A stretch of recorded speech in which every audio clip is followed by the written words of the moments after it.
میں اب بغیر کسی تمہید کے گزارش کروں حجت الاسلام والمسلمین علی جناب مولانا تصغیر حسین صاحب معروفی کی خدمت میں کہ وہ تشریف لائیں اور اپنے بیان سے سامعین کے قلوب کو منور فرمائیں۔ آپ حضرات مولانا موصول کے استقبال میں مل جل کر بابا زبان سلام کریں۔ لا حول ولا قوة الا باللہ العلی العظیم۔ اعوذ باللہ من الشیطان اللعین الرجیم۔ بسم اللہ الرحمن الرحیم۔ الحمدللہ رب العالمین والصلاة والسلام والتحیۃ والاکرام علی الرسول المسدد والنبی المحذب والصفی المقرب والحبیب المنتجب والامین المنتخب صاحب الحوض والکوثر والرکن والمشعر والوجہ الانور والخد الاقمر والجبین الازہر والہادی الاکبر والنبی الاخر سیدنا ونبینا بالقاسم محمد وآلہ الطیبین الطاہرین المعصومین المظلومین ولعنۃ اللہ علی اعدائہم اجمعین۔ اما بعد فقد قال اللہ تبارک و تعالی فی کتابہ الکریم بسم اللہ الرحمن الرحیم انما المؤمنون اخوہ۔ صلوات پڑھیے محمد و آل محمد۔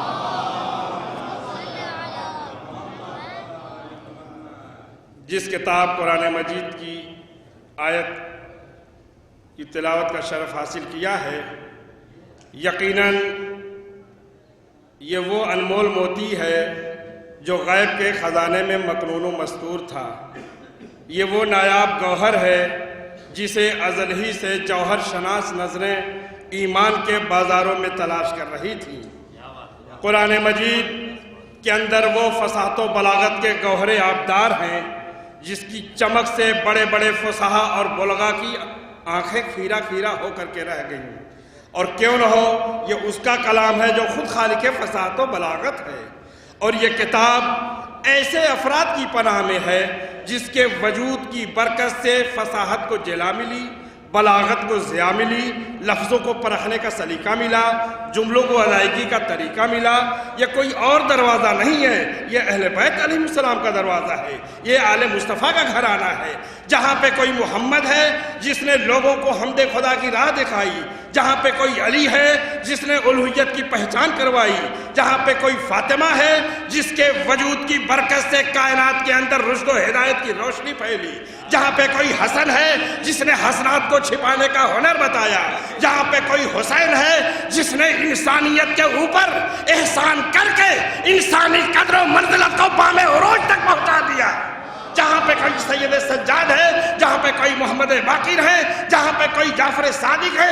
یہ پورا سلسلہ ہے جو منتہی ہوتا ہے اور ختم ہوتا ہے ہمارے اور آخری امام کے اوپر، جو غیبت کے پردے میں رہنے کے باوجود بھی زمانے کو یوں فیض پہنچا رہے ہیں جیسے سورج بادلوں میں چھپ کر کائنات کے اندر رشد و ہدایت کی روشنی بکھیرتا رہتا ہے۔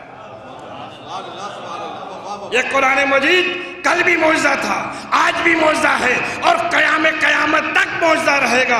اما معجزہ ہوتا ہی وہ ہے جو عقلوں کو حیران کر دے، فکر بشریت کو مسمار کر دے، لوگوں کے ذہنوں کو پراگندہ کر دے۔ معجزہ مانا جاتا ہے، سمجھا نہیں جاتا۔ ہے کوئی دنیا میں منطقی اور فلسفی اور انجینئر جو یہ بتائے کہ دریائے نیل کی موجیں تھمی کیسے، راستہ بنا کیسے؟ مگر معجزہ ہے، معجزہ مانا جاتا ہے، سمجھا نہیں جاتا۔ وہ جناب عیسیٰ تھے جو مٹی کی چڑیا بنا کر کے پھونک مارتے تھے، ہوا میں اڑ جاتی تھی، معجزہ ہے، معجزہ مانا جاتا ہے، سمجھا نہیں جاتا۔ اگر رسالت مآب سینے سنگ میں قدم جما دے اور نقش کفے پائے رسالت ابھارا ہے، معجزہ ہے، معجزہ مانا جاتا ہے، سمجھا نہیں جاتا۔ اسی طریقے سے شہزادی زینب کی قائم کردہ دو سنت معجزہ بن گئی۔ ایک مجلس حسین دربار یزید میں جو قائم کی تھی، آج دیکھیے ہر گھر میں مجلس ہو رہی ہے۔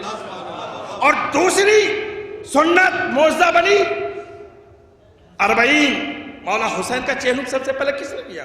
بی بی زینب نے بھیا حسین کا چہلم بنا کر کے کائنات تک کے لیے سنت قائم کر دی، اور آج 4 کروڑ کا مجمع کربلا معلیٰ میں جمع ہوتا ہے 40 کے دن۔ وقت کی حکومت وہابیت کی حکومت لرزہ پر اندام ہے، کہیں کہیں یہ شیعہ ہماری طرف رخ نہ کر دیں. پوری کانپ رہی ہے. ایک میرا دوست نے مذاق میں کہا کہ جب 4 کروڑوں کا مجمع ہوتا ہے تو یہ 24 کروڑ روٹی روز 2 روٹی ایک آدمی اگر کھائے گا تو 24 کروڑ روٹی کون پکاتا ہے؟ میں نے اس سے یہی کہا کہ بھائی معجزہ ہے, معجزہ مانا جاتا ہے, سمجھا نہیں جاتا. صلوات پڑھیے, صلوات تو پڑھ دیجئے.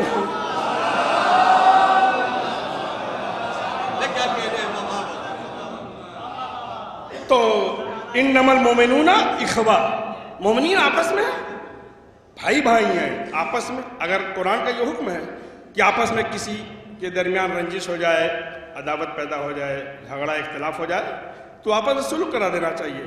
مگر ہمارے سماج اور معاشرے کا ماحول تو نرالا ہے, صلح کرانے کے بجائے اس پہ پیٹرول چھڑکا جاتا ہے یا آپس میں اور لڑیں. تو مجلس, اور ایک دوست نے مجھ سے یہ کہا تھا کہ ایک یہودی ریسرچ کر رہا تھا کہ سب سے زیادہ کس قوم کے اندر اتحاد پایا جاتا ہے.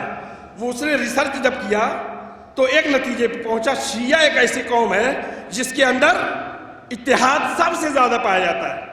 تو لوگوں نے دلیل مانگی, بھائی تمہاری دلیل کیا ہے؟ تو اس نے یہی کہا, مجلس, شیعوں کے ہاں مجلس ہے. مجلس کس کی قائم کرتا ہے؟ شہزادی زینب کی. اس نے کہا مجلس, انگلش میں مجلس کا معنی میٹنگ. یہ ہر, تو ایک عیسائی نے پوچھا بھائی یہ لوگ مجلس کب کرتے ہیں؟ تو اس یہودی نے کہا کب نہیں کرتے, ان کے ہاں جب بچہ پیدا ہوتا ہے تب مجلس کرتے ہیں, جب وہ اسکول جانے لگتا ہے تب مجلس کرتے ہیں, جب اس کی شادی ہوتی تب مجلس کرتے ہیں, اور جب وہ مر جاتا ہے تب مجلس, اس کے سوم کی مجلس, اس کے 40ویں کی مجلس, اس کے 10ویں کی مجلس. یہ مجلسیں الگ, اور جو پہلی محرم سے لے کر کے ولادت کے موقع پہ, شہادت کے موقع پر, اور 5 ٹائم نماز کے ٹائم, یہ ہر وقت جمع ہوتے ہیں, ہر وقت مجلس کرتے ہیں. ایک دفعہ تمام یہودی اور عیسائی اپنی اپنی کرسی چھوڑ کر کھڑے ہو گئے, بھائی یہ لوگ کتنی مجلس کرتے ہیں؟ جب ہر وقت مجلس کرتے ہیں تو کھاتے کب ہے, کماتے کب ہے؟ تو پتا چلا مجلس حسین اسے کہتے ہیں جو یہودیت اور عیسائیت اور یزیدیت کے پرخچے کو اڑا دے. جب دوسرے جملوں میں یہ کہہ دیا جائے ہمارے عربی مہینہ محرم, ہمارے نئے سال کی ابتدا شکست یزیدیت کی دلیل, ہمارے اس سال کی انتہا مباہلہ شکست عیسائیت کی دلیل ہے. بس شہزادی کے بارے میں ایک جملہ, اور آپ حضرات کی زحمت تمام.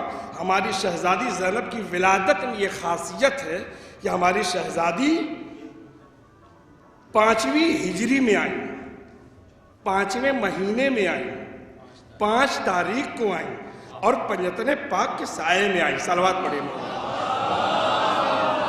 ان اللہ و ملائکتہ یصلون علی النبی یا ایھا الذین آمنوا صلوا علیہ وسلموا تسلیما.